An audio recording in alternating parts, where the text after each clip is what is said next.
बनने का प्रयास कर रहे हैं, तो क्या इस चुनाव में भी आपकी सहभागिता होगी?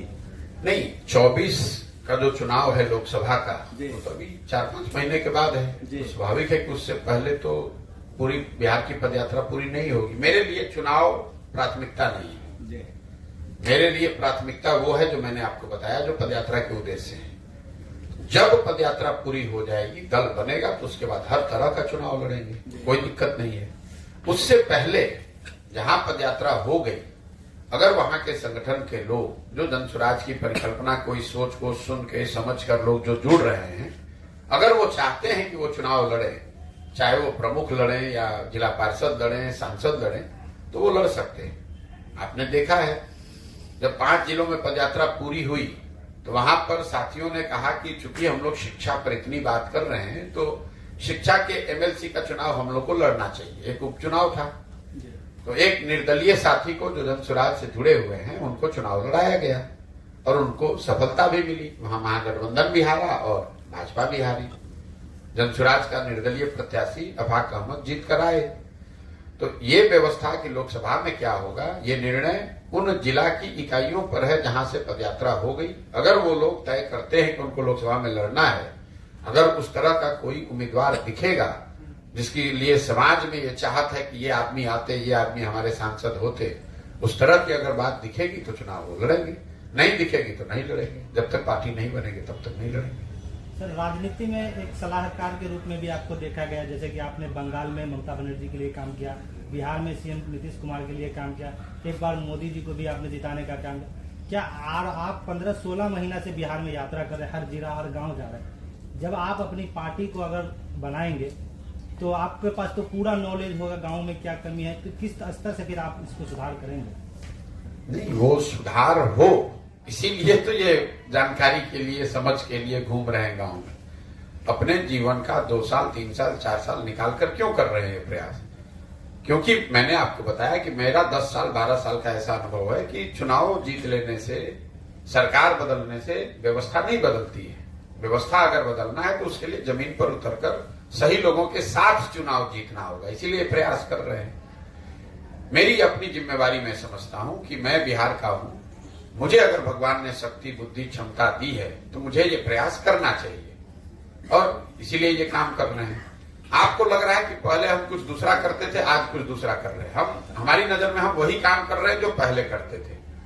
पहले हम दलों को, नेताओं को सलाह देते थे कि किस तरीके से मुद्दों को उठाइए, किस तरीके से अपने संगठन को बनाइए, किस तरीके से आप प्रचार प्रसार कीजिए ताकि आप चुनाव जीत कर आएंगे। अभी भी वही काम कर रहे हैं, सिर्फ दल और नेता के लिए नहीं, बिहार की जनता के लिए वो काम कर रहे हैं। गांव गांव जाकर आपको बता रहे हैं कि भैया आपकी क्षमता है, आप आइए, आप मुखिया लड़िए, हम आपको मदद करेंगे मुखिया लड़ने में। तो काम तो वही कर रहे हैं, समझ वही है। प्रशांत जी, जैसे हर पार्टी का कोई लोगों को जोड़ने के लिए, अपने सदस्य बनाने के लिए कोई ना कोई ऐप होता है।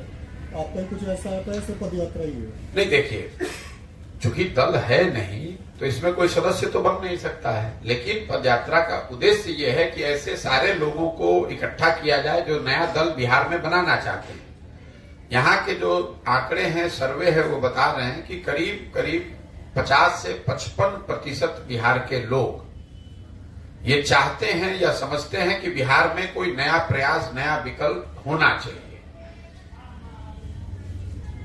अब उनको ये नहीं पता है कि वो दल कौन होना चाहिए, कौन उसको लीड करे, क्या उसकी प्राथमिकता हो, लेकिन उनको ये समझ है कि बिहार में कुछ नया होना चाहिए। जदयू, आरजेडी, भाजपा से तो बिहार सुधरने वाला नहीं है। उन 50% लोगों को अगर आप इकट्ठा करेंगे तो 6 करोड़ लोग हो जाएंगे। जब हमने पदयात्रा शुरू की तो हमारा लक्ष्य था कि हर प्रखंड से हम 20 आदमी को चुनकर निकालेंगे, तो बिहार में 10-15 हजार लोग हो जाएंगे जो मिलकर दल बनाएंगे। अभी करीब करीब 2 से 2.5 हजार लोग हर प्रखंड से जन स्वराज से जुड़ते हैं। तो इस चीज को व्यवस्थित करने के लिए अभी हम लोग एक अभियान शुरू कर रहे हैं कि जो भी इसका संस्थापक सदस्य बनना चाहता है वो इससे जुड़ सकता है, संस्थापक सदस्य बन सकता है। और हम लोग की अपनी समझ ये है कि करीब अगले 6 महीने में 1 करोड़ बिहार के लोगों को संस्थापक सदस्य के तौर पर इसमें जोड़ा जाएगा। क्योंकि अभी तक का जो 15 महीने का मेरा अनुभव है, हर प्रखंड से 2000-2500 लोग या तो सामने से आकर बताते हैं या हमारे लोग पहुंचते हैं या जिस माध्यम से भी जुड़े, जो चाहते हैं कि वो इस दल को बनाने वाला बने, इसके संस्थापक बने। तो अगर आप 2-2.5 हजार हर प्रखंड से आदमी जोड़ेंगे तो वो संख्या करीब करीब कुल मिलाकर शहरों को जोड़कर 1 करोड़ के आसपास होगी। तो जब ये पदयात्रा खत्म होगी तो हम लोग का अनुमान है कि 1 करोड़ लोग इसमें संस्थापक सदस्य के तौर पर जुड़ गए होंगे। सर, मैं पक्की खबर न्यूज चैनल से जाने से मेरा ये सवाल है आपसे कि आपने बिहार को काफी करीब से, जो भी इलाका आपने घुमा है उसको बिहार को काफी करीब से देखा है, समस्याओं को आपने देखा है।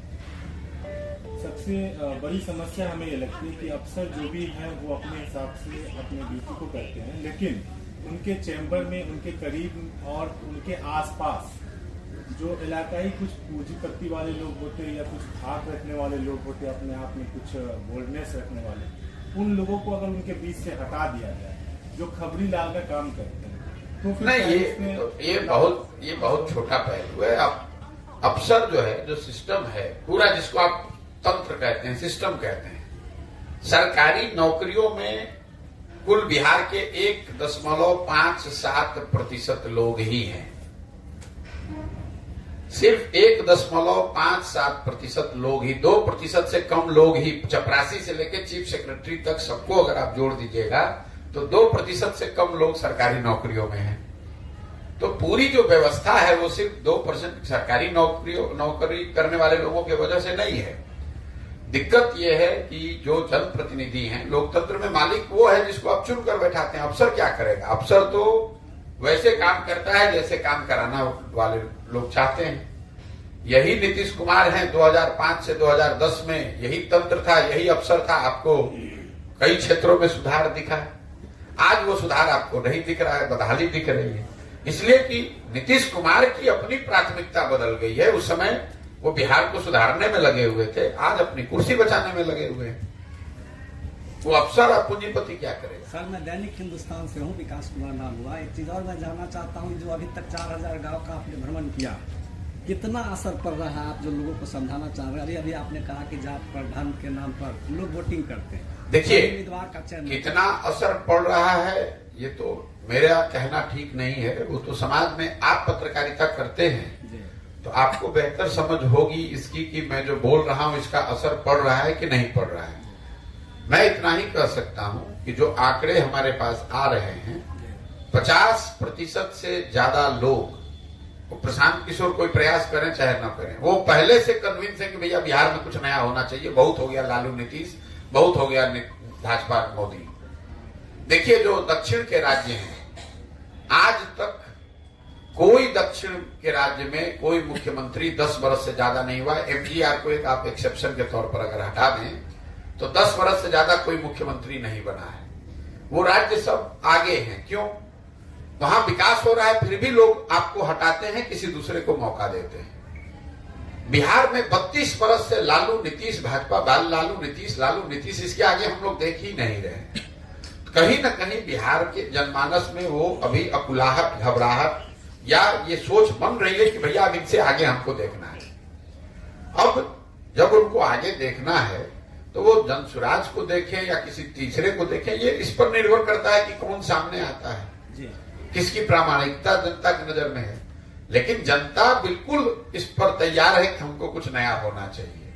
हम जो बोल रहे हैं उसका कितना असर है, इसका आकलन तो आप बेहतर कर सकते हैं, हम उस पर कोई दावा नहीं कर सकते। आपने कहा शराबबंदी